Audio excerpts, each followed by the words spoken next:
This is lightning bolt dribbling. Set up the cones in the lightning bolt pattern so that the player will zigzag as they dribble through the cones.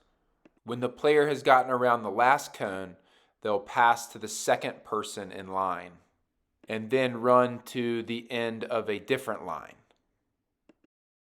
The next player up follows the same pattern as the first player, and the cycle continues.